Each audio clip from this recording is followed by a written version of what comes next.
This episode of Speakers of Eidolon is made possible by our generous patrons like Chris, Clinway, Metalligo Phaleon, Ariel, Adam James, CeeLo Redwind, Dimos, Christoph Haas, Centra, Amy Veras, Casey Schaefer, Bobby Forbridge, and Omega Cat Comet.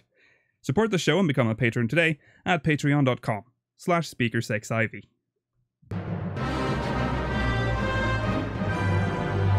This is Speakers of Eidolon.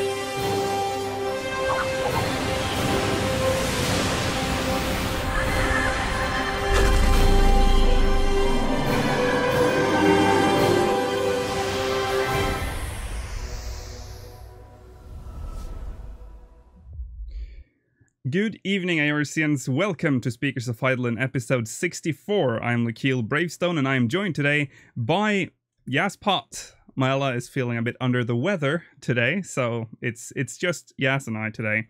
Today is October 14th, 2017, if you're watching this in a recording. Patch 4.1 released on Tuesday. And with it came a lot of new stuff. Some unexpected stuff there was some stuff that surprised me a little bit. There was also the housing thing that happened, which, oh boy, are we going to talk about that today? Oh yeah. We're going to save that for the great discussion at the very end of the episode. And also remember to stay tuned to the poster. I think for the first time we're trying to structure it a little bit. So look forward to that. Yeah, let's see how that goes. I'm sure it'll be fine. Yeah.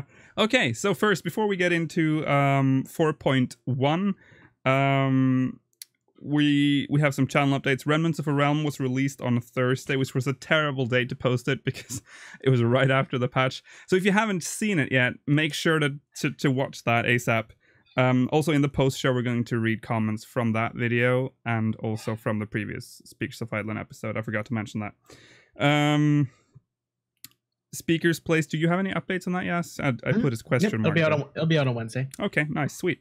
Or Thursday, whenever it comes out. Yeah, it'll be out on the during the week. Chronicles of a Realm. I wanted to give an update on that again.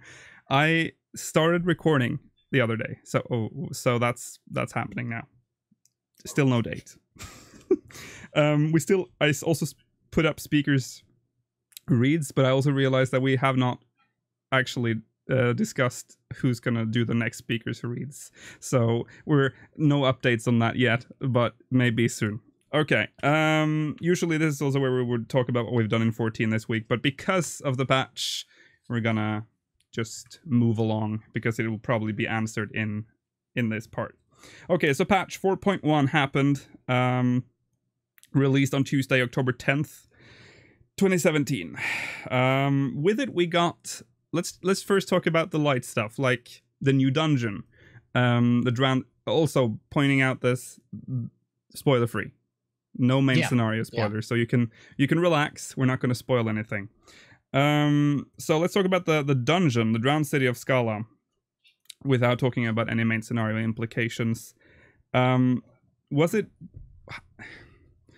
It felt like a regular dungeon, but there were a few things I liked about the dungeon. For instance, the way they've gated the rooms. There's like you have to transform into like this flying thing. Yeah, it was really cool. Yeah, I like really that. Cool. I also like the bosses a lot as well. I thought they were pretty interesting. Yeah, I like the second boss is pretty cool in my eyes. Honestly, I thought all three were pretty cool. I mean, the first one is pretty simple, but I love how it lies to you constantly. Oh yeah. I don't know if that's intentional. I really don't know. Yeah, I have a feeling it might be a translation error or something there that's gone. Yeah, but it's wrong. Push and pull, and they're swapped, so I feel like it. Yeah, maybe that's intentional then. Yeah, I don't know. Who knows? But yeah, no, I liked the music was awesome. Mainly because I like the Locke's theme is one of my favorite songs in the entire game. Yeah. So hearing a remix of that, obviously I'm gonna love it. Yeah. But yeah, the theme was great. The the visuals of it I thought were super fitting. It was just a great dungeon. I thought it was, I mean, if we're gonna, when we get one dungeon during the off patches, if it's gonna be of this quality, I don't actually have an issue at all, because it was really, really good. Yeah, it felt like they really tried. The second one I liked because it felt, I don't think we've seen anything like that before in design. Because when you look at it, it's not even moving when you get to it. It's like completely static in the air when you look at it. It's not like it doesn't even have that floating. Right. I thought that was pretty cool. The transformation mechanics and all that. Right. Plus, I laughed so hard at all of the bosses. They were great. They were absolutely hilarious. Yeah. The loot is still a little bit weird to me because it is higher eye level than the other dungeons in the expert roulette, which means you will only have like one dungeon you want to get on your roulette, basically. Because Alamigo, you want the mount. Yeah, I guess the mount for Alamigo. But it's that dungeon is so long. Yeah, well, by the way, what do we think about this, though? The fact that we now have 4 dungeons in our roulette, where one is better technically than the others. See, I don't know. I don't really know how I feel about it, because I wouldn't care if I never had to do Temple of the Fist and Kugane Castle again. Like, if those were gone, I wouldn't really have a problem with it. Yeah. Yeah, because Temple of the Fist, that's still there. Oh boy. Still there. Yeah. So, I don't know. If it was 2, I probably wouldn't have a problem. Yeah. I think I have to agree, because... But then that would be even more strange when you think about it, because then you would have a fresh level 70 dungeon, which is synced down to like what, 80 or something stupid like that. Like it's tuned way down. But and then the other one would be like current item level, or roughly current, anyways. Yeah. So that would almost be more strange. But true. Honestly, that's kind of what I would prefer. Yeah, it kind of, yeah. So I was thinking next patch we're getting 2 dungeons. Do you think the entire roulette as we know it now will just be shoved out, and then we'll keep Scala, and then the other 2 put in there? Right. So we'll have 3. But I also think that they might keep Alamigo in it. You still think they'll keep Alamigo in there? I think they might. That's going to be so weird. It's going to be weird, but I don't know. I mean, I'm just guessing, but I think the reason they kept it here is they're going to keep it in for quite a long time to make sure people are still doing it so people don't get stuck at a wall, like specifically DPS don't get stuck at a huge wall when getting to the end of Stormblood. True. That's true. Because normally they would put it in the main scenario roulette like they did with, but it seems they're going for a different approach with this one. Maybe perhaps. No, because Aetherial Chemical isn't in the main scenario roulette. Oh, it's not, is it? No, it's true. Yeah. I think that's a better thing they should do, is fix the main scenario roulette. Yeah. Remove all the garbage that's in it. Well, the 2 garbage that's in it, because that's all that is in it. And then put stuff like Thornton, Aetherial Chemical, those kind of things in there, which would make way more sense to me. But yeah, because right now in the main scenario roulette, you only have the Realm Reborn ones. Right? Because it's just Praetorium and Castrum. What the fuck? What do they do with that? Oh god! Either remove that roulette or do. And no one runs else. it ever. No, why would you? No, exactly. What do you get from it? Do you get poetics? I think so. Yeah. I think you get like a pretty negligible amount of experience if you do it for leveling purposes. Yeah. So I'm pretty sure. Yeah. No one's ever gonna do that. I have never been tempted to do main scenario roulette. I did it like in the very beginning, but I instantly regretted doing that. So yeah, that's the dungeons. Pretty positive. I mean, it feels like because they only had that one dungeon to work on, they put more effort into it. It feels like I feel the same way. Yeah. Okay. From that to something way bigger. The royal city of Rabanastre. Now, I know some people may not have done this, so we're not going to reveal the name of the last boss. We should probably be a little bit light on spoilers there as well, but we have to talk about it because we've literally been talking about it for like... Yeah, we can just ignore the quests before and after and all the characters that are in it. Yeah, but we will be talking about the boss, like the first few bosses. And so if that's too much, just hold off for a little bit. Go do it right now and then come back. Yeah. Okay, so by the way, we'll talk about the spoilers next week when we hopefully have Mala back. Okay, so did it live up to the hype? Yes. Yes, I agree. Okay, so let's talk about the actual... Okay, so what is so great about it? I want to just mention we're not going to talk about the story, but I thought the story was interesting, to say the least. It's handled well. Yeah. It's handled well. So the design of the whole place looks gorgeous. Yeah. Absolutely gorgeous. Yeah. I thought there's no way this is going to be good because it's been overhyped so much. There's no way I'm going to like this. And first few minutes I walk in, like, it's immediately I loved it. I love how like, there's no trash. They don't put any trash in front of you. They're like, here. Yeah. You're just thrown right into the first boss. Yeah. And it is amazing. Again, I mean, we have to describe the first boss because we talked. Well, they're in the trailers too. Yeah, it's in the trailer. The first two specifically were in the trailer, and everybody knows it was Mateus. Yes, was the first boss. Yes. So and the ice lady actually came off it, so we actually got to see what he looks like, which was disturbing. Wait, I never looked at it. Oh, you should. When the ice lady came off. You really should look at him because that is something. I thought that was a really, really cool fight. Yeah, it was a great introduction. Right. Yeah, it wasn't like crazy hard or anything that, but it was kind of new, I guess. Like there was a lot of stuff that we probably haven't really seen before. Yeah. And that is what they teased us too, that it's going to have a lot of new mechanics that we hadn't seen before. They didn't lie. They did not lie. They did not lie. Yeah. I can't even find the words to describe how good that felt, that first boss. And then it wasn't really very hard either. It was a good difficulty for a first boss, in my opinion. Yes. I do believe the second one we wiped though. And we wiped as well. Yeah. I think not enough people figured out the bubble stuff before. Yeah, that was pretty easy to understand, but it came at you real fast. There was I think it was it was more people being taken aback that were just thrown into it with no trash, and suddenly you're in this massive boss fight. But was it between the first and second boss you encountered, like, I can't never remember the name of that race, but the pig people are in... the Sikhs? Yes. I think that's what they're called, right? I can't remember. SEEQ? Sounds correct. It sounds correct. I can't remember the name of that race. I'm pretty sure that's what it is. Chat, please save us. We have to be right on this. Just...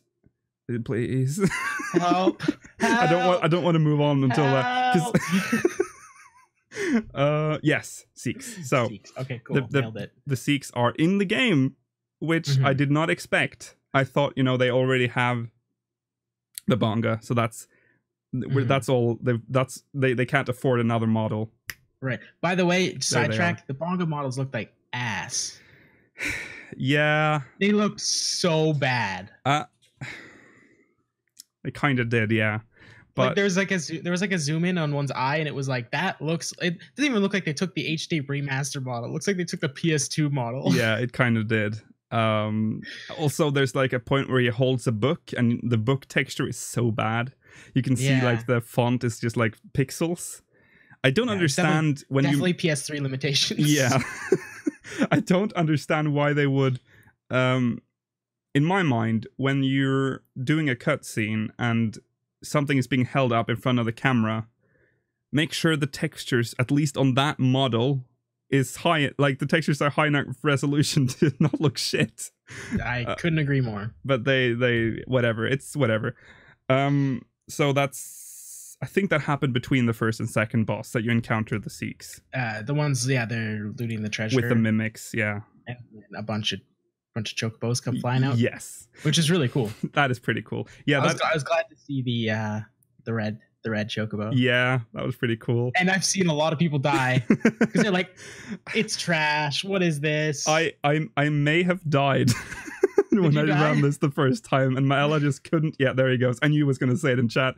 He's not. He keeps telling me that I died on that. I didn't pay attention because I was like, "This is trash. I'm just gonna chill."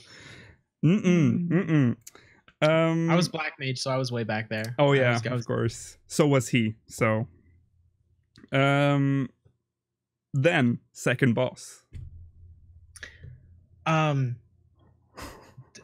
Tuned probably way too high. Yes. I've had many groups disband. I'll put it this way: when I got my gear off my first run, I was like, awesome. Yeah, because I don't want to queue 6 more times and keep disbanding on Hashmal. It's like sad because it's such a good boss. I like everything about it. Like it has, it's a lot of people have been complaining because 14 doesn't have any good raids, because for a lot of people raids are more than 8 people. It's like 24 or whatever. And this kind of felt like an actual real raid, whereas the others have felt more like just a series of dungeons. Like, it's weird. It's hard to explain, but like Void Ark to me just felt like I was walking through... oh, yeah, Void Ark. Was terrible. While this one really felt like a raid boss challenge. Yeah. With mechanics I have never seen in 14, and I'm glad to see them. I think like... me saying that I think it was tuned too high. I loved the difficulty of it personally. Yeah, tuned too high for other people. Yes. And then when you're like, guys, there's a giant pillar. It's move. Yeah. Dude, and then half the group dies. It's like, well, I guess maybe it's just the fact that people are so used to telegraphs, and there's a lot of untelegraphed stuff in that fight. Yeah. Probably the reason. I think and we have to talk about this because that's a thing that's happening now. People are disbanding, vote abandoning after one wipe because they're like, I'm not touching this. What do we like? Yeah, I feel like that is that happens every time there's a new raid on the first day. The same thing happened with the Weeping City. You get to Ozma, people would disband immediately. You know, I mean, I did it on like a few hours after the patch came out, and same. Well, I did after like one wipe, people started with vote abandon. Like, what is I understand the frustration. Is this like people? I don't understand what kind of people do that, because I'm also the one that if you wipe several times, I'll be like, is it worth it? But yeah, absolutely. But this is brand new content. The first try on the first day. Yeah. Sometimes within the first hour. Okay. There's no just. Yeah. Especially because half the time, I almost wonder if sometimes a lot of these people are people who have done it once already. I kind of get that feeling. It could be, yeah. But the thing is in all of our runs, once one person said, this is what everyone is messing up on. Yeah. Magically, hardly anybody dies. It's specifically something with the last boss that I'll talk about later. It was just like, if you just like, for Hashmal specifically, if you say, guys, don't step on the side of him that has giant fire beams, get to the other side. People are still going to die because a lot of people don't have very good spatial awareness, but a lot less people will die. So a lot of times, if you're going to disband and you haven't said anything, explain to anyone what's going on. Try that first. Yeah. If it's still garbage, then maybe disband or just leave. How about that? I think probably should. I think that's more fair. Yeah, just leave. Take the punishment. Go make a sandwich. Come back. Yeah. There's also, of course, the thing that annoys me is that if someone leaves, the rest starts to leave because they're like, I can leave now without getting the penalty. Right. And exactly. the party just completely falls apart. It sucks, and I think a nerf is inevitable, and it's probably incoming pretty fast. You think? I think so, yeah. Usually... They never nerfed Ozma, did they? And for me, this is very comparable Yeah. to Ozma. Yeah. Yeah. Oh yeah. Yeah. Maybe did they never nerf her? I don't What think do I so. call her? Maybe They just let gear do the Yeah. nerfing. I guess. So yeah, maybe I have a feeling this one though. This one feels like it's more nerfable than Ozma was. Do you think they just make the pillars not one-shot kills? Probably. Probably also reduce the dot that is applied if you get hit by the fire thing when he crosses the. There's like simple stuff like that. Yeah. Yeah. Because that dot is fucking insane. There's like it is a cruel like 15K. Yeah, it's a very cruel half insta death mechanic. It lets you like panic first and then die. Okay, so moving on to the part that I love when you enter the waterway, where the party gets split up for no reason. Which I just liked because it was like there was no rhyme or reason for it. But although I felt dumb because luckily there's only one path that has lore in it. Oh yeah, I did that one. I got that one. Nice. Didn't read it. Oh no. I walked right past it. I mean, I saw it and I was like, no, it's too dope. We gotta go. Yeah, we gotta go. I was kind of afraid. Once I'm done, I'll just return back to the beginning and go through the dungeon again by myself and go read the lore. That point, it was like 2 hours later, so I was kind of forgot and didn't want to because I wanted to go to sleep. Oh yeah, so. yeah. It's nothing too interesting, but hey. Oh, okay. Yeah, there was the constant fear of I don't know why they do it like that because they probably like don't they know how people run these raids? People usually rush through it. I guess that's why they increased the time before the boss chambers locked, so people could read those letters. It's possible, yeah.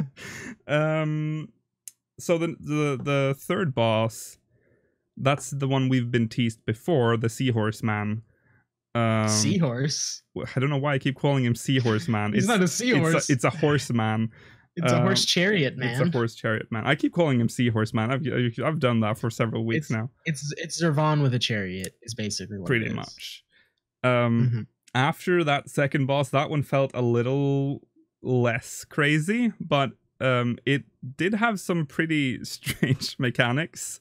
I remember the one with where everything turns black. Oh right, yeah. I didn't understand that one. That one fucked me up. Yeah, I didn't die because I was just like, I'm not moving. I'm just gonna sit here casting because I have no idea what's going on. Apparently, there are some rings spawning on the floor, some glowing shit, and you have to run over and interact with them and turn them off before a certain. Oh no, okay, never mind. I did that. Yeah, I did that. If you don't do that in time, he will just insta kill everyone. Oh yeah, no, we wiped that. Yeah, we too. We too. Okay, so I didn't know what happened. Yeah, we too. So anything to talk about it with that guy? Is there anything else? They did something that is very special. They finally proved to us that they can do something with the figure 8 AoE. Oh, if you're standing in it, and it goes away. Oh yeah, it doesn't mean you get hit. You don't get hit until the boss touches you. What? No way. That's mind blowing. Yeah, I noticed that too. Like I thought I was just being lucky with the server ticks, but no, you weren't. No, you can stand in it until he touches you. Wow, that is revolutionary. Thank you. Goodbye, PS3. I wouldn't get used to it. I don't think that's what's gonna happen for that long. But it was nice. It was a really cool change. Yeah. And then of course, the last boss. Wait, which one has the spinning thing on the head? Was that Chariot Man or was that the last boss? That was the last. That was the last boss, right? Yes. Okay, that's what I thought. Where you have to turn away or spread. Isn't that no? The little hand that spins around. Oh yeah, no, that's him. That's the last boss. Or Chariot. Wait, now I'm very confused. I think it's the last boss. I couldn't remember either. I think that's the last boss. Yeah, that debuff is fun. That's also infuriating because the first time I had no idea what was going on. So yeah, that was pretty cool. The last boss, we're not going to mention the name of it, but really good, better than the last boss of any of the other Alliance raids. I would agree. Yeah, because usually with these raids, it's the last boss is usually the least good one. I think like if I'm thinking back to older ones, I thought Cloud of Darkness was better. Yeah, except for Cloud of Darkness. Yeah, that was Cloud of Darkness was great. Yeah. But I suppose that's gonna happen when you fight the final boss of the game, though. True. But yeah, it was definitely like by far among the better bosses. A lot of people say it's the easiest in there. Yeah. I would disagree. I think Mateus is easier, personally. Yeah, I would. Yeah, probably. I don't think we even wiped on that one. Actually, I think we did. Yeah, we did because nobody knew the whole lying or telling the truth mechanic. Oh, right. Somebody went in and was like, yeah, here's what you do, guys. And then we'd get like 4 masks in, and then everyone would turn into like a soldier and a chicken. Okay, so that mechanic, I'll be honest, we cleared it without ever finding out what. I think, no, we didn't. Milo might correct me. I don't think we wiped on this boss, but and that's probably why we never learned that mechanic. I don't understand. I only turned into a soldier once, but I don't understand how you become one. Please explain the mechanic, yeah. Okay. When the mask is white, he'll say something like, I am the truth of whatever, blah, blah, blah. That means you have to listen to what he says and do whatever the mechanic is telling you to do. If you get the black mask, he'll say something about a lie, blah, blah, blah, blah, blah. And then you do the opposite. So if he tells you to look away, but the blast mask pops up on screen, you just stare right at him and do your thing. That's pretty cool. That's cool. Yeah, it was a long fight, at least. Yeah, and we didn't wipe according to Mala. So, yeah, overall, best raid in the game, best Alliance raid they've ever put into this game, in my opinion. I do have to say it's hilarious when the whole spinning thing comes, and kind of cruel when they tell you to go to a far corner. Yeah, they pick one of the random corners, and then you'll watch like 5 people are just like flawless. Yeah, they got it right the first time and they just ran straight there. Yeah, and then about 10 other people are just like, you can see them panicking, and then the finger debuff runs out like a few seconds before, so they pop sprint, they start running, and they always die. Yeah, it's funny. It's a good. I actually thought that mechanic was really cool. Yeah, it was cool. It's like Hysteria, but you can control it. Yeah, exactly. It's basically what it is. Yeah. Yeah, is there anything else to say about that? I think we covered most of the... How do you feel about the gear? The look of the gear? Oh, okay, so it seems like people are a bit torn on this. I really like the casting gear. The white mage gear, to me, looks pretty cool. Yeah, I thought the same thing. I was expecting really bad because people are like, the gear is garbage. Yeah. I don't understand that. I think it looks really some cool. Of the casting stuff, and I thought it looked great. Like I picked up, I think, Black Mage pants, and I saw the gloves. That's all I saw so far, but those look really good. Yeah, I think I got the chest piece on the first run, and it looks pretty damn good. I do agree that the tank gear, I don't like. I do not like it. I've seen the tank gear. I think that's probably what people use as a reference to horrible gear in this raid. Yeah, but definitely. I think at least the casting gear looks good, so that's all that matters to me. Yeah, I mean, honestly, same for me, because I'm not going to use raid gear on my tank anyway. No.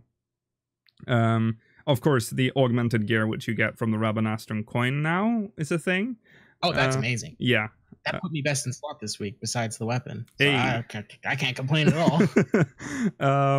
Which, of course, is better than the gear that drops in there. So it's mostly glamour gear for people now. But pretty much, yeah. Would you rank this Alliance raid with the other raids? Do you think it's the best, like me? Because I discussed this with Mala, but Mala leans more to the towards Mach. I mean, Mach is it's good. It was really, really, really good. I don't know, man. I think maybe this one is probably better because you can tell that, in my opinion, more work went into it. Yeah. So I would say that it just barely ekes out Mach. The thing with Mach is that when you think about Mach and you say that that's a very, very good alliance raid, you think about Ozma. But the other bosses in Mach aren't really. I mean, there aren't. Yeah. Who's the last boss? It's what's her face? It's the hair lady. Yeah. Califasteri? Yeah. Is that? No, wait. That's Voidar. No, wait. No, yes, no. That Echidna is the last boss. Yeah. Yeah, it's Califasteri. Yeah. Oh yeah, Forgal's really good too. I think. But there are no mechanics really there. Good. Yeah, but I feel like mechanics-wise, some of it was rehashed. Like at least the last boss was basically. Oh god. I can't remember who that boss is using mechanics from other bosses. I can't remember the name of the boss right now, but the last boss, yeah, with the whole the orbs thing, the green orbs. Yeah, and the what else? I think the hair where you have to the hair that is that fight? I guess it is. I can't remember anymore. What are we doing? It is. Okay, apparently we don't like it as much because we're both like, oh, how's the fight go again? Echidna was the boss of Void Ark, yes. Yes. But now we're talking about Mach. Yeah, but what I'm saying is that people think about, Mach was so good because of Ozma. And in Rabanastre, the spider boss was pretty dope too. Yeah, that's true. But was it really that crazy good? like Rabanastre, every single boss has some he's not thinking about the laser trails from Cloud of Darkness. There is a hair mechanic in one. I'm pretty sure it is actually Califasteri. I think you're right. Yeah. Well, in Rabanastre, most of the mechanics of those bosses seem fresh and unique, which was the thing which blew everyone away with Ozma, because Ozma had loads of mechanics we hadn't seen before. Yeah, there was hardly anything repeated. Yeah. So I think it's not that long ago, but I think the rose-tinted glasses are like slowly being put over Mach. I don't know. I was running Mach until like the very end of Heavensward, and it always held up to me. Oh yeah, I'm not saying it's a bad raid. No. It's one of the best, but I still think Rabanastre is topping that now. I think Rabanastre does eke it out just a little bit. Yeah. I also they didn't reorchestrate the soundtrack for tactics in this dungeon, which I thought was absolutely fine. They used the music from, I think it was just the original music ripped from the it was remastered a little bit. Like it wasn't. Yeah, but it's not like it's not an orchestra playing it. Right, exactly. I thought it was awesome. Yeah, it was great. It really fit the dungeon. Okay, so we're gonna leave Royal City of Rabanastre behind, and talk about the Adventurer Squadron Command missions. First of all, I just want to point out that it was better than I thought it would be, because it did have that progression that you asked for the mastery. Yeah. I like that a lot. And the glamour system is far superior to what we have now for ourselves. I don't understand. Okay, so we know that I think it's been confirmed that the glamour system is getting a slight overhaul in 4.2. Do you think this is a little taste of what that system could be? Because this is way better than what we have. Yeah, it could be. Yeah, it's entirely possible. I think doing it like that, like giving us that same menu, would be a good idea.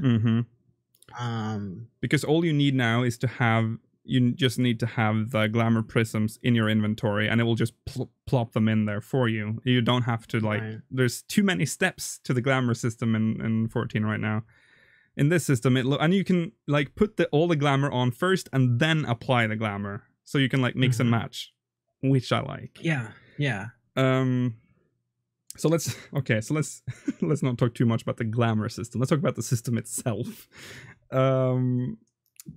I think okay.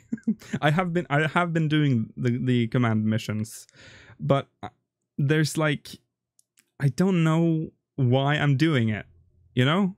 It's like what's the fun. point? Yeah, it's fun. It is fun. That's why I keep doing it. I keep asking myself, why am I doing this? It's fun because it's so unpredictable. Yeah. Now, I've also heard that they do get better. I don't know if I sure fucking hope so. People keep saying that over time, the more you play with them, the less dumb shit they do. I kind of don't believe that, to be entirely honest, because I don't think it has like a self-learning AI built into it. I really don't want to give them that much credit. Just fuck. What a fucking nightmare it is to bring them into Wanderer's Palace.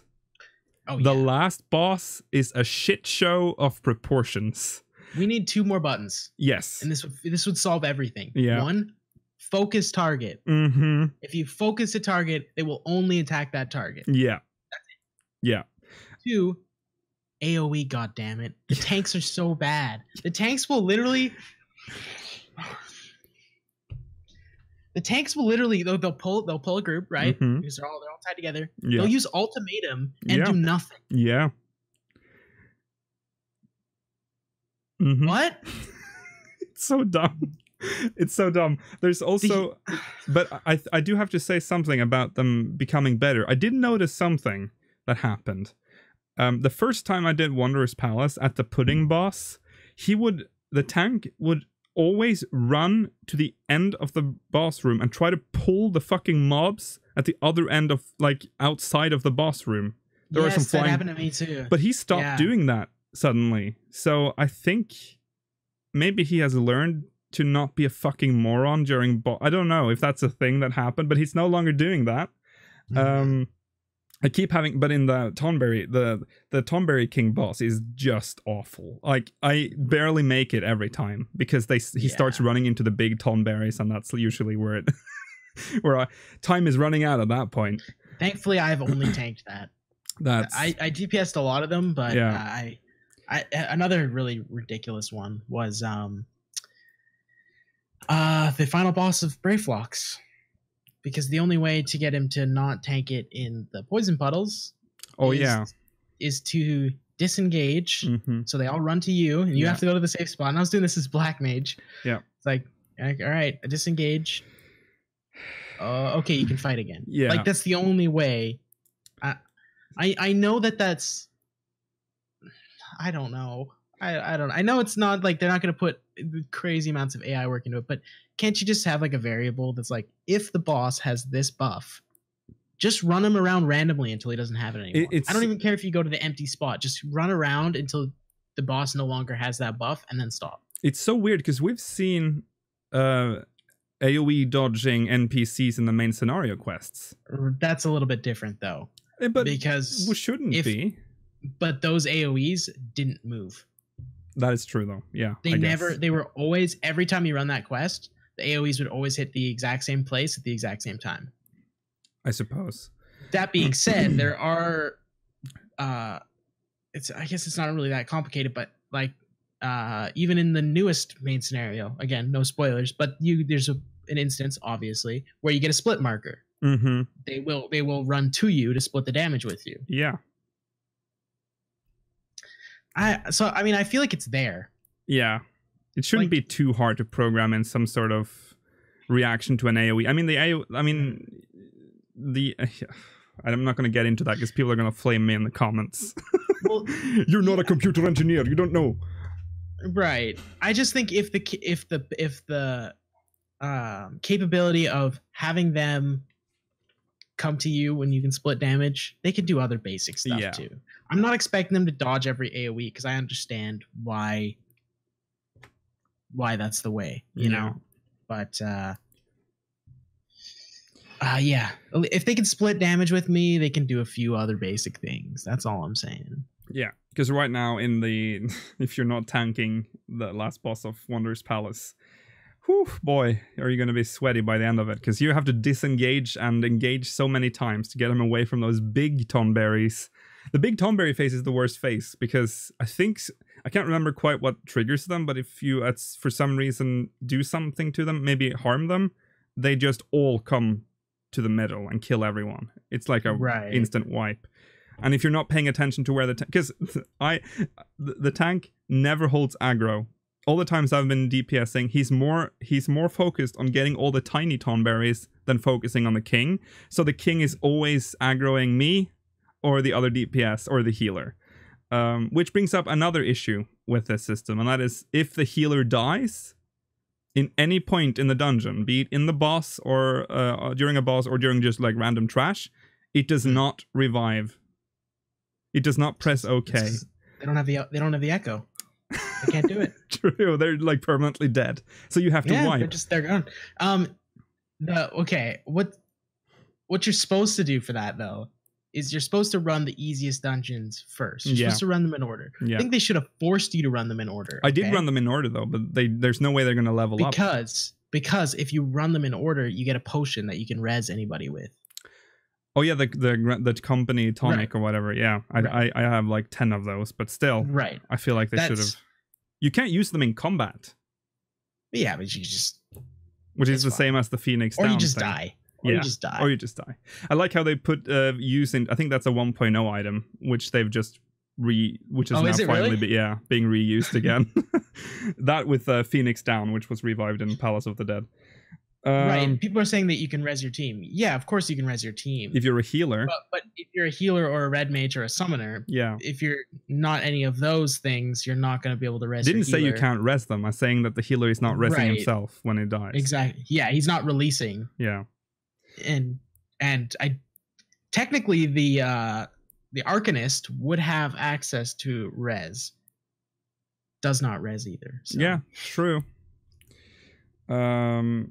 Also, people saying the potion, if you're doing this for the first time, you don't have the potion. So if that mage dies, you have to go kill yourself.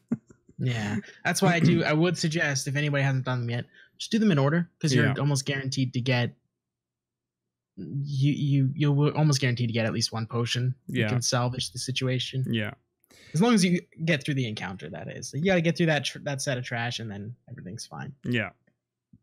Okay. HUD layout changes also came with this patch. With it, the simplified UI, which surprise for white mage is just 3 very tiny dots. It's like the smallest UI you've ever seen, which I don't understand why they made it so small. I understand it's supposed to be simplified, but it's like probably because there's no point in looking at them. In the first place. True. Like, there's literally no reason to ever look at them. That's true. They do also make a sound when you stacked up 3, so I mean, you don't really need them. And everything. Yeah. Though you can. This is I sort of already suspected this, but if you increase the size of a UI element, they look really shit. They are not scaled. Like they don't have assets that support 200%, so it gets all like jagged and pixely. So I tried to blow that. To be fair, that's mainly meant for like high resolution. It is, screens, but it's which if you blow it up 200% on like a 4K display, Imagine how tiny. Imagine how tiny that white mage minimal UI thing looks on a 4K screen. No doubt. How are you gonna find it? I remember when I first got this 1440 monitor, I was like, holy shit, where is my stuff? My hotbar's been like little pieces of spaghetti on the bottom of my screen. Couldn't imagine. Still, when it's that small, at least, whatever. It's a tiny thing. I have not actually messed around with any of them. Haven't looked at any of them. Yeah, I haven't. That's the only thing I've checked. So used to everything. Yeah. The one thing that I absolutely did notice and loved so much is you can see Astrologian cards again. Yeah. You can see Aetherflow stacks again. I can't tell you how happy I am. Yeah, it's great. I mean, how many times am I raiding and I'm just like, you got a balance, Adam? Are you good? Nope, wait another 30 seconds. Okay, all right. Now I can just look and pull. Yeah. That's so good as a tank, dude. Like, I'm so happy. So the minor changes, way better. The extra ability to see more status effects on somebody up to 10, fantastic. It's great. Yeah. Now I can be sure if a tank is not using cooldowns. I'm like, Yeah. maybe there's just like, because he's got regen, he's got Medica too. Maybe he's just not. Maybe he's using them. I just can't see them. Yeah. Oh, Yelly. Have you played around with the buff, debuff, and status icon split they've implemented? No, me neither. I haven't. I don't want to at this point because I'm so used to looking right where I look to see my debuffs. So I probably won't mess around with that. No. Still nice to see it implemented though for those who absolutely wants to customize it a bit more.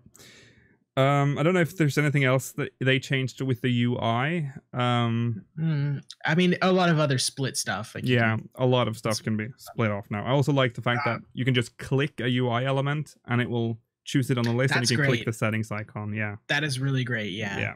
And if you've done Shinryu yet, you'll realize that is way more useful than you think it is. Oh yeah, you're gonna have to move a lot of your HUD around to do Shinryu. Okay, so also with this patch came the Alliance Raid Roulette, which I was really not too hyped about. I thought it was going to be like... I don't really know what I thought it was going to be like, but I think it's a pretty good... It's been well implemented, and it seems like it's popular now. Right now, it's new content, so obviously it's going to be popular right now. But it's worth doing because, first of all, you can get EXP for classes that... that are below level 7. Well, what am I saying? Of course, that are level 50. I was about to say for classes below level 70, of course. It is good experience for level 50 classes, I agree. Yeah. To be honest, haven't done it yet. You haven't? Oh, you get so much EXP from it. Also, they are done in like 10 minutes. It's almost a little bit sad because there are like, I did Circus Tower with Mala, and there were mechanics we didn't even see because I'm sure it was already like that before. Yeah, like when I was running them for Aether Oils in Heavensward, there was nothing happening. Yeah. Oh wait, isn't there supposed to be a levitation mechanic in this fight? Yeah. We were like a minute and a half away from seeing that. Yeah. I'll probably do it just to see it. Do you get any other rewards from it? Do you get like a crack cluster or anything? You get a dark. I think you just get a dark matter one for grade 5. Well, I might have to do that because it's one of the problems when you level. I leveled everything too fast. I mean, I'm saving Dark Knight to help a friend get through Stormblood, and Bard I'm leveling through Beast Tribes at this point. It's the only other thing I have left to level. Yeah. Alliance Raid Roulette gives a shit ton of EXP, so it's definitely worth using for leveling. I was like half on my bar, I think, when I was doing it, and I leveled up and it was half on the next bar, if that makes sense. It was a lot of EXP. I don't know how much EXP. A lot of EXP. Yeah. I'll have to do some barding in there. Do some barding. New furnishings were added. The reason why I want to talk about this is because of the fucking blank partitions. What the fuck are those? I need to rant a little bit about that specific housing item. So, it was teased as partitions that you could put wallpaper on. That sounds all well and good. Yeah, it sounds great. So, say you want to put up like 3 partitions in a row to like seal off a room or split a room. First of all, you need to put wallpaper on all 3 of those. There's no option for you to, let's say, have it use the same wallpaper as the room it's in, which I thought would be a neat little feature, so it would just like blend in with the room. Yeah, isn't there only like 4 wallpapers or something? Oh no, you can use any wallpaper in the world that exists. How many is there though? Is there like just the regular ones you can use on the walls? Oh, okay, that's awesome. But boy, you need 1 piece of wallpaper for each partition.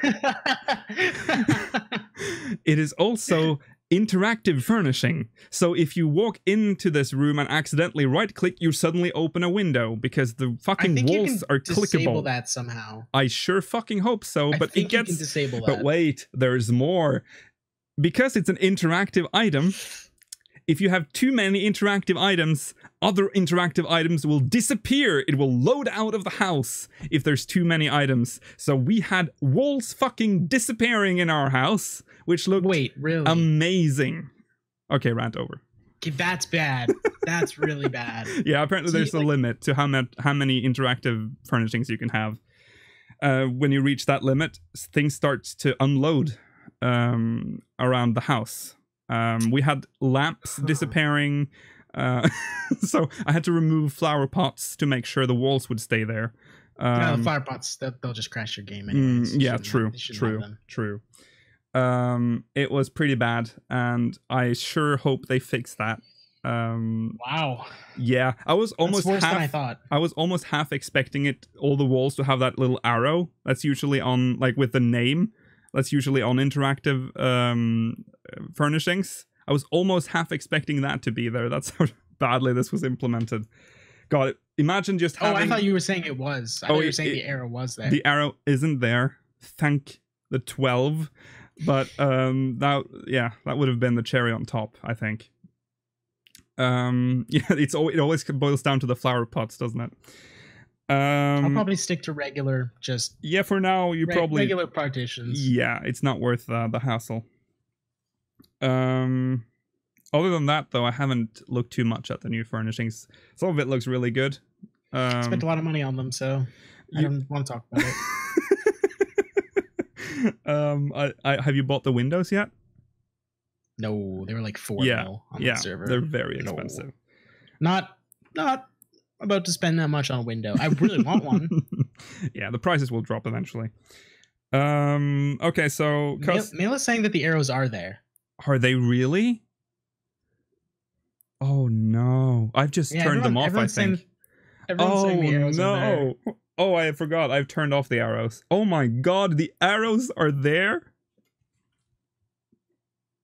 Oh, that's terrible. I'm so sorry to my FC. I'm gonna remove those walls when I log on after this. Oh boy. I'm sorry about the people in my FC. Please don't go into the basement. Stay out of the basement. Yeah, that's terrible. Custom deliveries. Let's move on then. Monago. She's a thing now. Didn't touch it. I totally forgot it existed, and I just rushed through it yesterday. It's not much to talk about. It's the same as Chloe. Is that her name? I keep forgetting. She's Slowy. Okay, Chloe is the book. Slowy is the delivery. The chick who eats pudding or whatever. Yeah, the pineapple pudding. Honestly, that just turned me off to those so much. I was just like, this is so stupid. Yeah, it kind of got silly there. But I usually just do it for the scripts that you get. It is now confirmed that you do get yellow scripts from her. I'll probably do it for experience. It. Oh, does she give you experience? Yeah, she does. Apparently. So I'll probably just do it for experience. I'll get it to rank 6 for the achievements, and then I'll probably never do it again. Oh, Daddy-O Dizzy, thank you for subscribing. Thank you. So let's talk about the emotes, because there were a lot of them. And none of them were added to the Mog Station.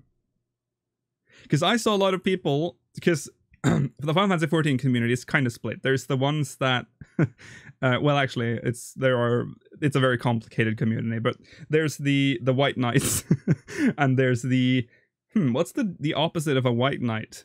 Well, a Dark Knight. The ones that are like, those are definitely going on the Mog Station. Just wait and see. They are on the Mog Station. Right. And I was kind of sounds like a Dark Knight. Yeah, that's something. Real edgy. But it was not on the Mog Station. None of them were, which surprised me. I expected at least one of them to be on the Mog Station. All of them implemented in the game. Right. Yeah, that's a good sign that they haven't completely limited modes to the Mog Station, which I kind of had a feeling they were going to do. No, I'm glad they didn't, especially because now you can teabag people for free. You don't have to spend $70 to teabag people. That's good. That's good. Yeah. There's one thing that I find weird. The boxing emote is persistent. Which is kind of awesome. It is. But the converse emote is not. I don't have the converse. Yeah, you have it. Oh yeah, no, it's automatically. Default. It was default, right? Yeah. I find that really weird. Like, you can box forever, but the talking thing just turns off after like 2 seconds of the emote running.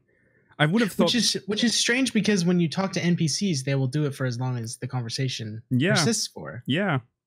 And so there are NPCs really... that are just endlessly talking as well around Eorzea right now, so it is weird. They added the boxing and the converse emote, but they also added ground sit, which I didn't know I needed until this patch. I can now sit. I can sit like a child in every chair, which is great. The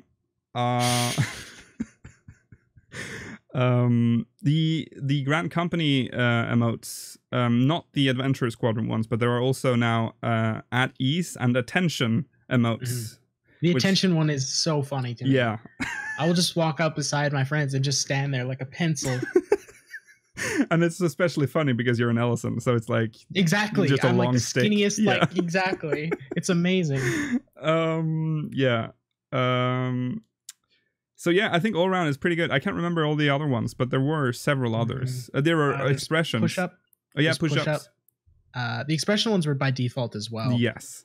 There's like, except for they're two of them are the same thing. Just one has your eyebrows slightly more raised. Yeah. It was really kind of weird. But, yeah. There was push up. I think is one of the. That's the Squadron one. And sit ups and squats and concentrate too. I think, right? No, I think do like do the whole this thing. Oh, is like that your guys? I think so, because you basically get like all the things your squadron are doing around the room. Really, I haven't seen that one. You pretty much get most of those. Oh, nice. I'm pretty sure that's in there. Pretty sure that.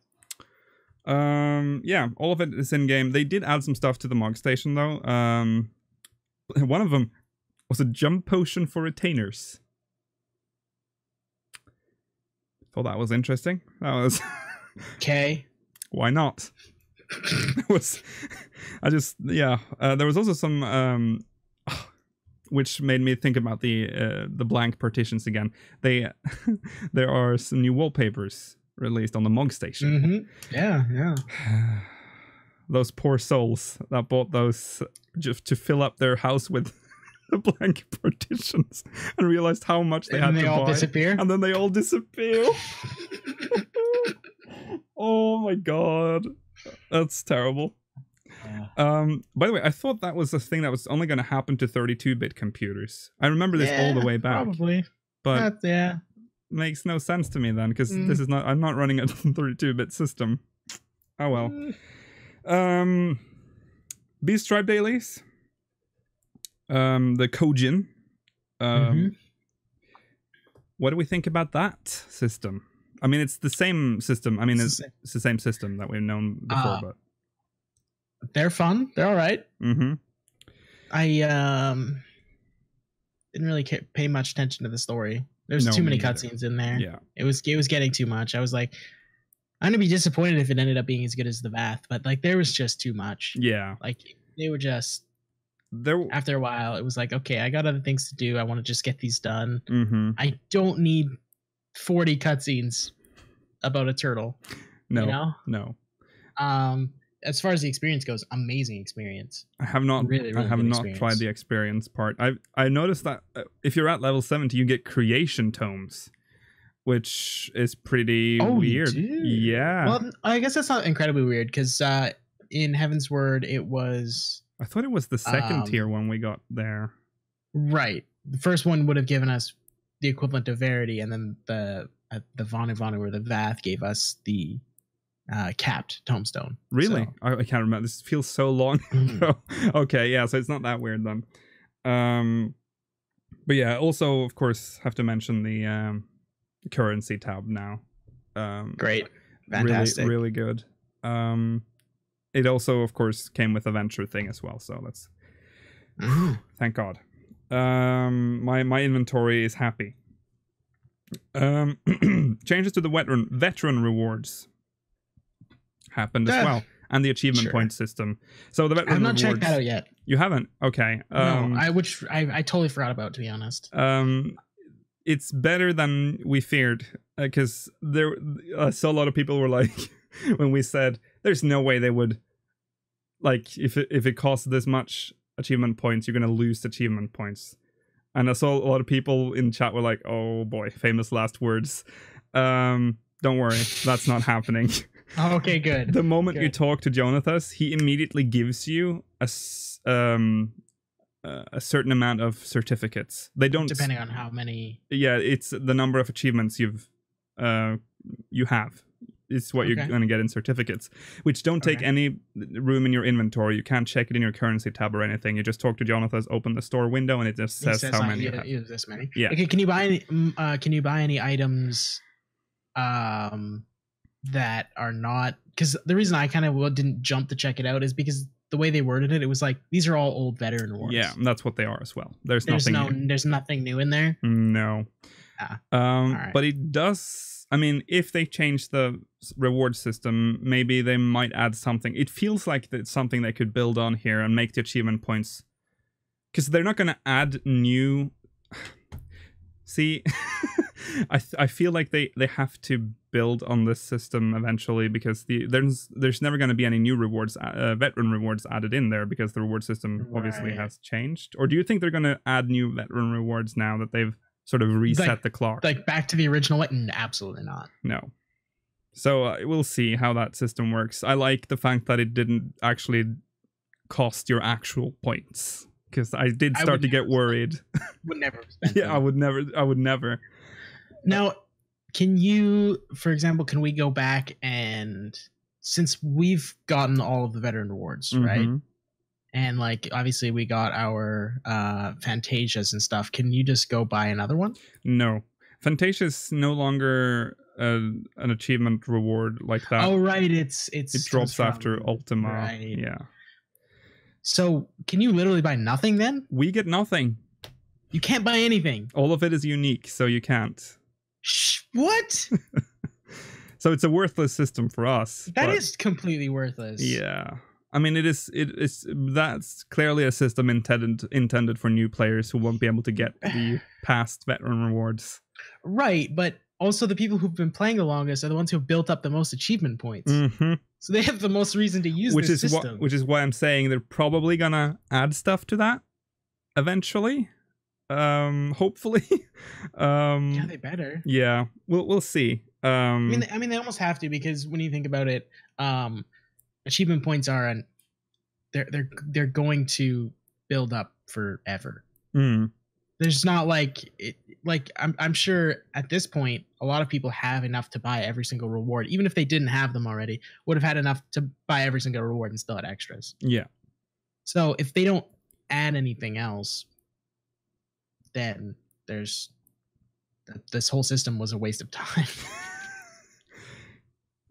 Wouldn't be the first time they implemented such a thing. Yeah, you're not wrong. Okay, last point on our list is Shinryu Extreme. I haven't cleared it. I've only Shinryu. I forgot that Shinryu was a thing until a couple of days ago. So I've only stepped into it once, and the group just fell apart immediately. So I haven't had time to clear it. Yeah, I've only spent about an hour in it. Yeah, I kind of forgot it was a thing, because my group's been moving on to some pretty hardcore V4 prog. Oh, right. So it's like, and then the one day, I think it was actually yesterday, we're like, yeah, we're having trouble pugging a DPS that we're missing. Let's just go into Shinryu. Yeah. Made it almost to the end of the first phase in an hour. So it was like, doesn't seem crazy hard, but there's a lot going on. Definitely a lot going on. Yeah. I mean, Clint was saying best primal of the expansion, without a doubt. But I mean, that's always been the case. Like, Thornton was way better than Bismarck and Nirvana, because the ones they released with the expansion are so face roll. Yeah. You know, they're so easy. It's the same thing. Like, Bismarck and Nirvana were just like, you were falling asleep as you were doing the fight, because they're just so boring. Yeah. So I feel like Ravana's especially was pretty. Yeah. I mean, Ravana is like the equivalent to Susano. Susano's fight is horribly boring. Well, actually, now that I think about it, Bismarck too was actually the Heavensward initial primals were so pretty bad. I honestly, I think the Stormblood ones are almost as bad. I think almost. Bad. I mean, I feel like Bismarck alone. That has to be one of my least favorite primals because of how that fight pans out. Because it's God. I know a lot of people love the soundtrack for that fight. I don't. I don't either. No, I don't either. I just can't. We're on the same page. I don't like it either. I think it's the worst primal they've ever made. Yeah, me too. Okay. So yeah, Shinryu. Yeah, as you said, it is probably the best one, which is a given. Added. Since we haven't cleared it, since we don't really have any, like, do we have, like, is there anything to say about this fight other than it looks pretty cool? Have you gotten to the second? You did the first phase, so you haven't gotten to the second phase, right? No, I haven't gotten to the second phase. It's whatever. It's whatever. I think it'll be really good when it gets to second phase. First phase is like really nothing crazy special. Yeah. It's just the problem with Shinryu is, and this I guess is intentional, but I can't imagine. I hope they don't continue this trend. I have a second UI built just for Shinryu that you have to look everything. All of the casts are only in your enemy list. Yeah. Focus targeting, you don't need a focus target in that fight. There's 0 point to focus target in that fight. Everything is on the hate list. Yeah. So I had to move my hate list beside my character and essentially watch that. Yeah. Can't say I'm a huge fan of that. No, that's an interesting way to do it, but yeah, that sounds like hell. Yeah, I'm pretty sure. I mean, it was cleared in like less than half an hour after the patch drop. That doesn't surprise me at all. Which again, I'm very like, I don't know when 4.11 comes out, but I can't wait to see how long it takes to clear Ultimate. Honestly, Shinryu, I think was a little overhyped. Oh yeah, it was. Like they were like, it's gonna be like Thornton levels of difficulty. I mean, I guess probably it is close. Yeah. But people are better than they were when Thornton came out. Yeah. It's not really very hard. Okay. That's patch 4.1 for you. Unless there's anything we've missed. Is there anything you want to bring up? I don't think there's anything we've skipped. No, we've skipped anything. Okay. Well, there's one major thing. We could talk about the hidden canals. Okay, yeah. I haven't. Again, I haven't done it either. It feels like I just brought it up for nothing. I haven't done it either. It's too early. I haven't had time. We'll talk about it next week. We'll talk about it next week. We'll do it. Okay. So now there's a big thing that we haven't talked about. Obviously, it's because it's part of the great discussion. Okay. The fucking housing system in this game is shit. Now let's talk about it. With 4.1, we were promised Shirogane and 12 wards, 24 if you count the subdivisions, 720 plots per server. 720 plots. So, not surprisingly, as soon as the servers went live, the login servers started crashing, first of all. Which actually helps me out. It helped a lot of people out. I got the first house on my server because of that.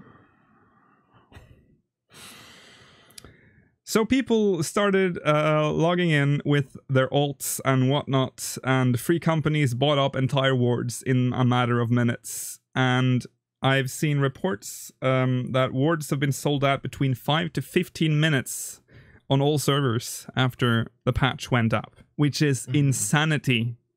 Which means most of the Final Fantasy XIV player population who the people that plays 14 would never get a chance to get a plot, because as we all know, there are people that usually work or sleep, or at least in Europe around that time. Yeah. And I don't know what most people were sleeping here. Yeah. Because they were going to work the following day, and couldn't be up that late to catch a plot. Now, okay, let's talk about the system itself. Yoshi-P has previously stated that this is how he wants this system to be. He said that he wanted to get a plot was supposed to make you feel special. That you got a plot. But I don't know how. I understand his mind. I understand what he kind of means. But I think the way it's been implemented is terrible, because right now it's not a matter of, because I feel like he when he said it initially, I thought he meant that you would save up. You know, it would be very expensive. It's a long road, and then you can finally afford a house. But in how the system works right now, there's not enough plots for you to get a house. I mean, if you start the game right now, there is the chance of you ever getting a house in this game is very low. I understand his intent. Mm-hmm. He wants it to be like you actually are in a neighborhood, right? Mm-hmm. I get the idea. They want you to have some sort of to feel somewhat special for having this house, especially a house on top of the hill looking down on everybody else. You know, whatever. But that being said, I think the main problem for me is the fact that they need to make things account bound, not like character bound. That's totally ridiculous to me, in my opinion. Like the fact that you can go, I have 30 characters on one server. Okay, well that's 30 houses for me if I get lucky enough. Or that's, I mean, technically ridiculous. You could get 60 because you can have a free company on them as well. Sure, yeah. Exactly. Which is just ridiculous to me. Or somebody saying like FC only wards, sure, whatever. I'm fine with that too. But you can't. There should never be a way that you could buy more than one house on characters. Just that's important because for transparency's sake, I do own 2 houses. I own a free company house and a personal house. See, that to me is okay. A personal house and a free, that's how it should be in my eyes. Well, but the thing is they're basically both my houses because my free company's very small. I mean, still though, I feel like that's fair. A free company leader should have access to his own house. Should have the opportunity to get his own house. However, there are people who make alts and then go out of their way to get houses for all of their alts, which I don't really want to blame them too much because they're just, the system allows them to do so. Right, yeah, I agree. The system is so flawed that it's very easy to abuse it. Though that doesn't mean that they should do it. I think it's a really shitty thing to do, especially when there are people on certain servers that buy up entire wards. I don't see the point. That it just leaves the wards like they're ghost towns. There's no one there because they're all alts and there's only one person owning all of those alts. So there's just only ever one person walking around there. There's also those that buy entire wards or neighborhoods. The king of Uranus. I know how to pronounce that, so you didn't get me. You nailed it. Thank you for subscribing. There are people that buy parts of a neighborhood or so, and then they make them look really ugly. I've seen loads of pictures of that, of people putting like I don't know, some really ugly outdoor decorations around the outs just to make it look ugly. Okay, what's the point though?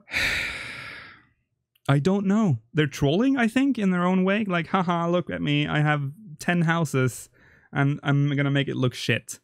I mean, there are those kinds of people. Now, the problem here is, I don't know how they would ever solve this, because they can't. I don't feel like they can take houses away from people, because they've paid for them with in-game money. I don't know. Well, they have done that before. Have they? Mm-hmm.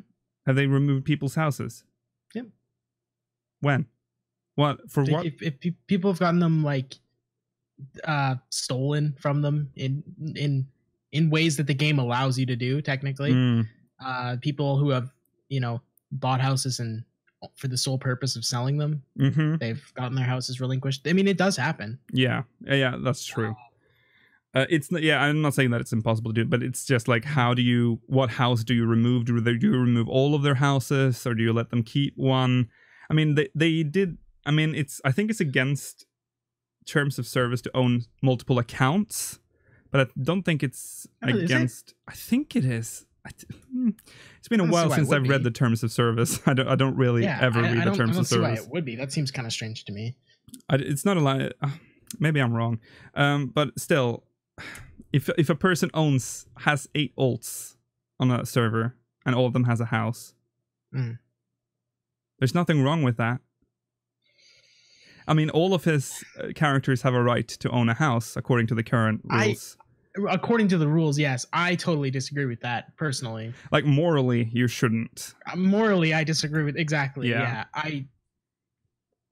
It all boils down to that. It does. I mean, the thing is as mad as people get, they're not doing anything wrong. Yeah. That's the shitty they're just part. Being they're doing everything shitheads. totally legit. Yeah. Yeah, I'm not saying everyone who has an alt... See, it's difficult because, again, as I said initially, and as you just said, we can't blame the players for doing this. This is Square Enix's fault. And this is something Yoshi-P also said, was how this is working as intended in his eyes, at least until recent. And we're going to get to that statement he just made. But and see, here's somebody saying that the alts should have access to the same house on the same server. They can. They totally can. Yeah, you can share houses with people. Oh yeah. But I think it should just be automatic. Like, you have a house now. This house is yours. But I think that's a moot point, because these people don't want to share houses with themselves. Yeah, I know. If they did, then they would. Like, that. It's like an irrelevant point. As long as they're allowed to buy houses, that it's not about whether they're shared or not. Like, I think some of them just want to show off that they have a lot of gil. Absolutely. Yeah, absolutely. I don't understand. It doesn't impress me, because if you own an entire ward, no one's gonna go in. No one's gonna see your house because the ward is empty. It's true. Thanks for the donation. Yeah, Adam. It didn't make a sound. Loving it. Are you all Are you all loving the glamour prisms with company seals? So much. Yeah, that's a thing now. By the way, just side note. they're like 100 each or something. It's hilarious. Yeah. Bye glamour market. Okay, so back to the housing. Also and it's also sad that there's such a race. The day before Shirogane opened, there were people lining up at the docks like several hours before maintenance. Like, I'm talking like 12 hours before maintenance. People were already like making preparations. And then on patch day, and I know a lot of people, there was also people like safety tips on Reddit, like, remember to set yourself to busy, which was a very important point, because there are people that, and I think that has been confirmed that they still did that this patch. They try to trade with you so you don't get to interact with the placard. So you can't buy the house in time, which is such a shit thing to do. There was also issues with the relocation service. I've heard about that, yeah. That was what the hotfix was for, right? Yes. Apparently some lost their plot because the house didn't relocate in time. It didn't work sometimes. So they just lost a house completely? Yeah. Which would have infuriated. I think I would have fucking vomited all over my. That would have made me so angry. You have no idea. So I feel for whoever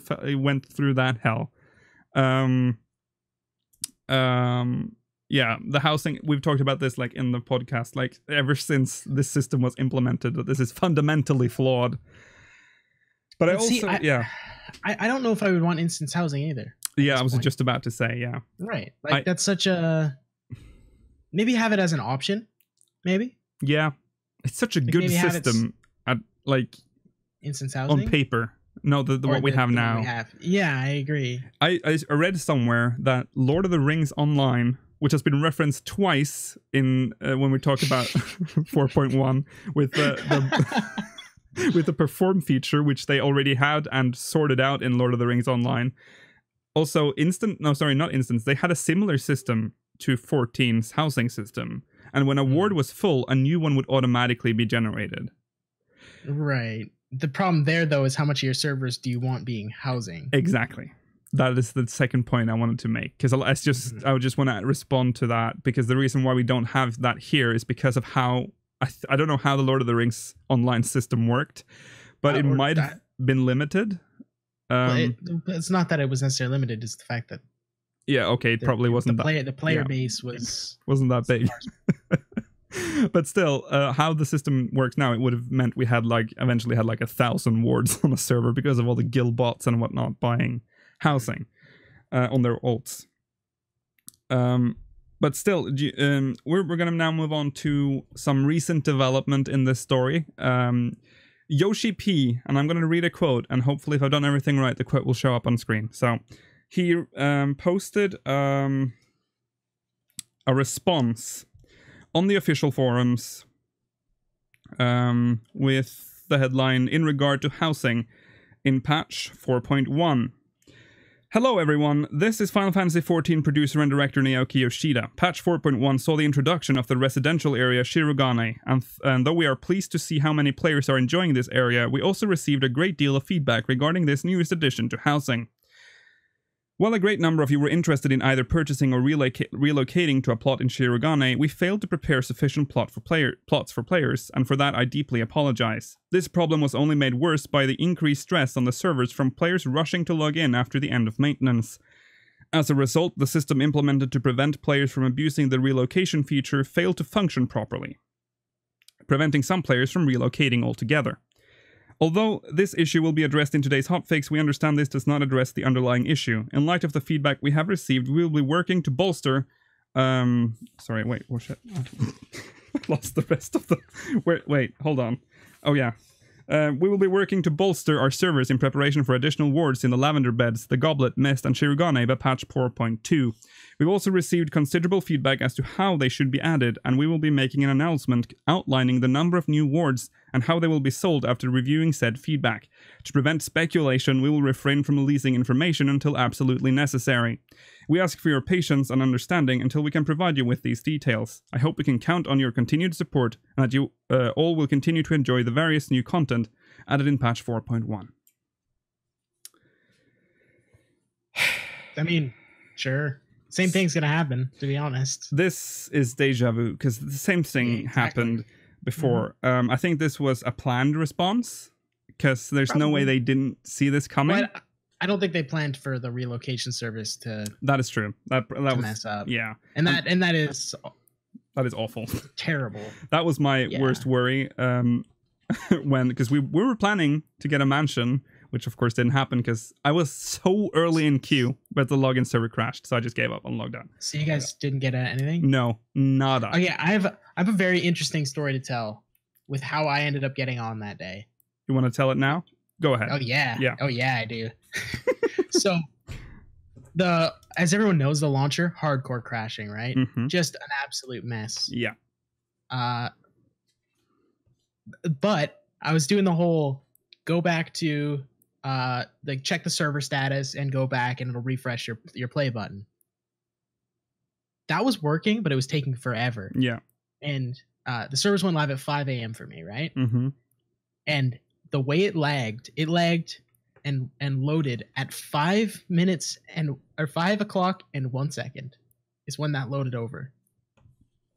So I clicked it right away, got in, no queue, no loading screen. Oh no. I don't know how that even worked. No loading screen. I dropped in from the sky, landed on the docks in Kugane, and went in. That's the dream right there. I dropped in from the sky, and it was an idle camera. What the fuck? Dude, it was the weirdest thing I've ever seen in my life. It was the gods just giving you, you're gonna get this house. It was like, Yazpot dropped from the sky. Here you go. And then I walked into the ward, and there was one other person that ran straight for the back. And I got the first house. Yeah. My house was really, the one I wanted was super close. It was like, it was the weirdest thing ever. And honestly, I just got lucky as hell. Which is what this housing system is built on. Luck. Extreme luck. So Yoshi-P then announced this, and what do we think?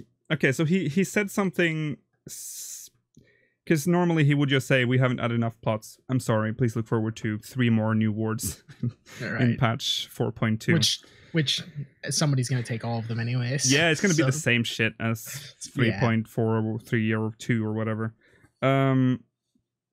But he did say, we also received considerable feedback as to how they should be added, and we will be making an announcement outlining the number of new wards and how they will be sold after reviewing said feedback. What do you think that means? Are they gonna change how the plots are gonna be obtained? Do you think they're gonna be like... Maybe. I've read some people suggesting maybe an auction system, which still wouldn't be good because that means only the rich people would get them. Again, which I feel like is more fair though. It does give everyone with money a chance. Perhaps because right now every house is affordable to everyone right now. Like if you just save up for it, you can. It's I believe the mansions before used to be like several hundred, like 100 and something million gil, at least on Ragnarok. Before the prices, had higher prices, yeah. I feel like if they just increased the prices again, they would have been at least shaved off some of the, because some, I don't know, it's difficult. I don't know how they're going to solve this.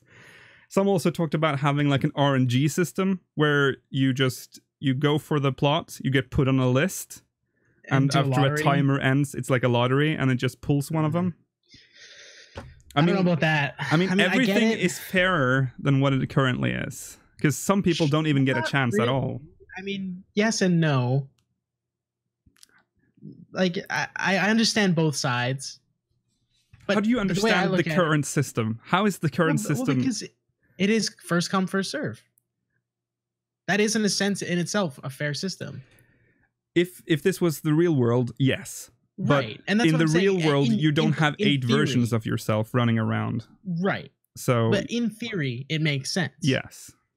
You can be damn sure that if the auctioning system went the way it did too, that would have some problem, and that wouldn't make sense either. You know?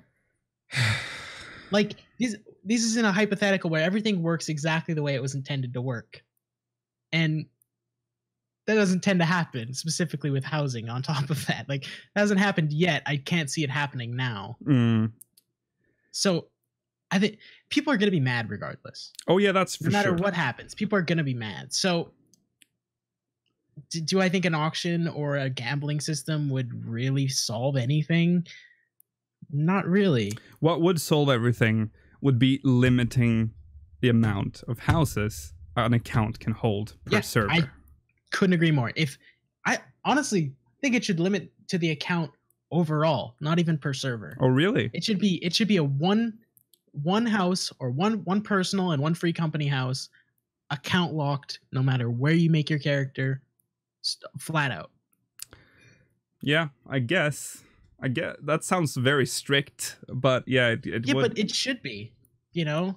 It would make it more. I guess it would make the houses more special because of that. Yeah, you would. Yeah. And if you're not going to do that, then whatever. Just make it instance housing then. I have a feeling that all they're going to do is they're going to add 3 wards, and the server's going to crash, and the abusers are going to get new houses for their ults, and that's going to be the end of it. And then we wait for the next expansion with new housing, and the same shit's going to repeat, and the story will never end. It will just be the same stuff all over. I'm sorry, but that's just how I think this is going to work. But just the fact that Yoshi-P thinks that this is how the system is supposed to be makes me not think that this is going to get sold anytime soon. Sadly, I'm sorry, guys, but that's just how I feel. I totally agree. I totally agree. If things were going to change, they would have started changing already. Yeah. It's not like housing is a new thing. No, and it's also been going on, like, it's too far down the rabbit hole now. Like, there's too many, like, they can't make big changes to the housing system because the housing system is like, it's already fully implemented. People own houses all, like, if they were to make major changes to that system, people would like lose their house and shit, that would not have been acceptable.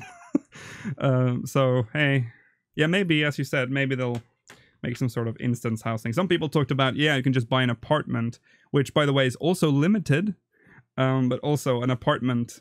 Yeah, I mean, apartments are, there's so many of them though that, like,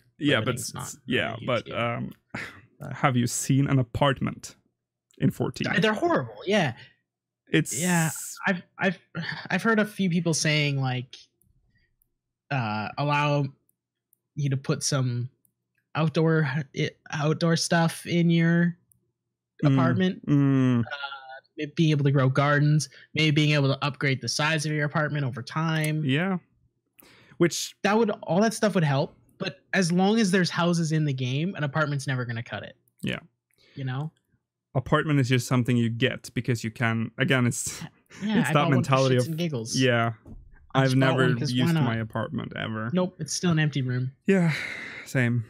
It should have been relinquished technically. Yeah, because I haven't been in there way longer than 30 days.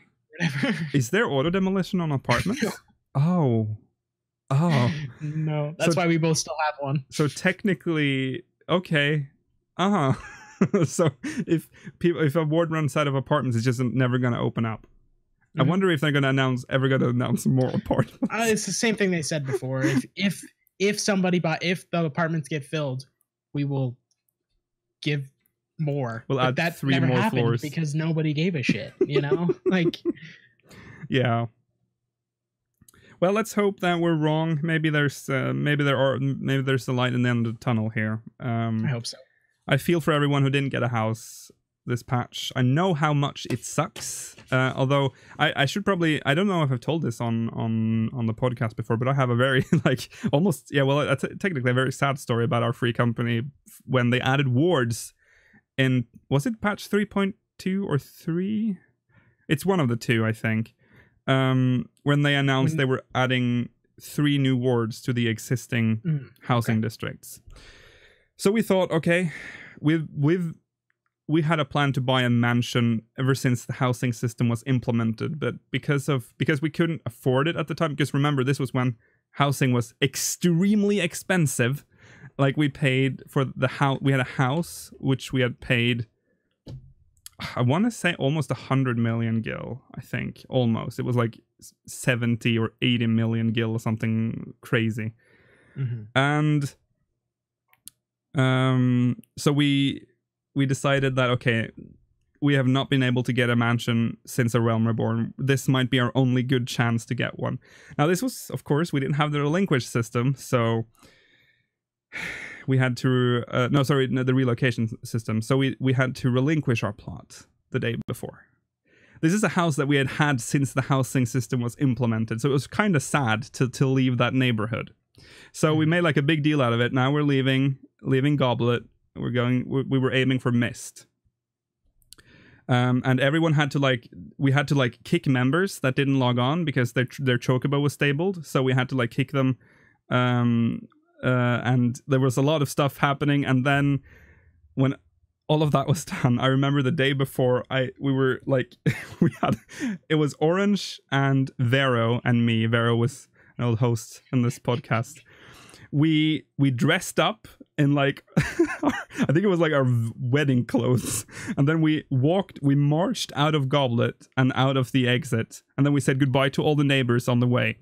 And then just before we left, I said, wouldn't it be fucking awful if we tomorrow don't get a house? And then we laughed, and then we left. Next day, patch day. First of all, there was no announcement of when the servers went up. So I had to wake up. I woke up at, I think it was 7 a.m. I was also studying at the time, so I was skipping all of my classes for that. So I sat there in front of the computer. I was terrified of doing anything. I had the A Realm Reborn status website open with notification for the lobby server on. And I was afraid of doing anything because I was afraid the launcher would crash or anything. So I just literally just sat there. I believe I was messaging people. I think that was it, the extent of what I did. And nothing happens. Then someone tells me that I should check the lodestone, and then they announce that they're not going to open it until 12 my time. I still am too afraid to do anything. 12. Patch goes live. I can finally log in, I think. I don't get a queue, which I thought was weird. I started loading, but it showed the Eorzea map, which is usually trouble. That means it doesn't know where you are. And I instantly get kicked out. And I think, oh, fuck. So I go back in. There's no queue. Still the Eorzea map. The game crashes. The screen goes white. I have to close the launcher. I relog.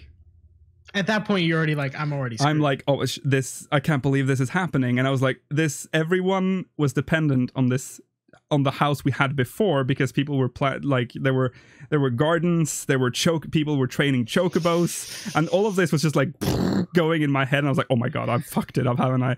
And then I queue, and there's a fucking 1,000-person queue. And I even made a macro on my keyboard. If I pressed one button, it would automatically do the whole process of pressing through the menus so I can get to the plot that we needed. I do that. I finally get on. It doesn't look like there are too many people in Limsa, which I thought was weird. It's not weird because everyone was in fucking Mist. I go to Mist. I get to the subdivision we wanted. I run over and I just see a person standing in front of the mansion, and he's doing the Manderville in front of the entrance. What a dickhead. We were homeless. And I remember I was so dead inside that and Mel, I can confirm, for like the next 2 months, I just sat in Limsa in front of the Aetheryte, and I didn't do anything, because I was completely like, I was a shell. Eventually, Orange came to the rescue and donated his house to the FC, so we did get a house back, but it was in Goblet, and it was at a lower grade plot. But at least we had a house, and that's the house we have today. So that's our sad free company housing story. And we still don't have a mansion. Everything's gonna be okay. Yeah.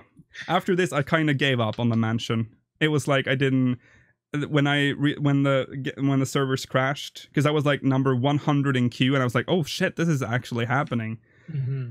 Then the fucking server crashed, and I just turned off. I just turned off the computer, and I just went and did other things. I was like, fuck this, we're cursed.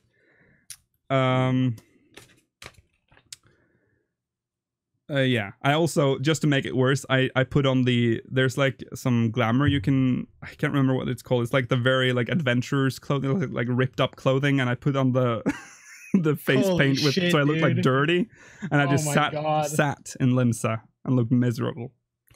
Did you somehow program a bucket and an open guitar case and a cup in your hand? I should have. Everyone knew me then at the time as homeless, because I had talked to a lot of people in Limsa at the time. This was at the time when I did when we had done all the fucked up Maelstrom roleplay in Limsa, so everyone knew who I was. So, and I had also told them that we were hoping to get a mansion. We just relinquished our plot, and the next day everyone's like, "Oh dear, where's your house, dude?" Yeah, only you thought about selling your house to your own people. You know, I don't know why that didn't cross anyone's minds. We did realize that immediately after, though. Yep, that's easy fix there. Well, anyways, sorry for your loss. Thank you. Now, that was my sad story. Let's wrap up this episode, I think. on that very sad note. That was great, though. Housing system sucks. Let's hope Yoshi-P fixes it. Yeah. Thank you guys for watching this episode of Speakers of Heidelin. If you're watching this recording, remember that we are live every Saturday at 7 p.m. GMT, 12 p.m. PDT. I can't believe I almost forgot that. If you want to join our Discord server, if you're watching this on YouTube, it should be in the description. If you're watching this live right now, you can use !Discord to get the link to that and join that circus. And also remember that after this, there's the post show. Heyo. Hey, Yumtibs. Thanks for subbing. Perfect timing too. So post show is coming up, and in tonight's, it's going to be different this time. I'm going to tell you how different. We're going to read comments from the recent Speakers Network videos this week. We're going to rate and review a Final Fantasy title this week. I don't know how that's going to work, so please... That's not going to go well. It's not going to go well. It's not going to go well. Well, we'll see. And for patrons, so we actually have a system for patrons now. We're getting there now. We're going to do a patron discussion of the week. So we're going to pull a patron from the post-show hangout, Patreon voice channel, and then you bring a discussion topic, and we'll discuss it with you. So please look forward to that. I'm Lukile Bravestone. I'm joined by Yaspot. We'll be back next week, same time. Also, if you're watching live, stay tuned for the post show. Where's the end screen button? Bye. Bye.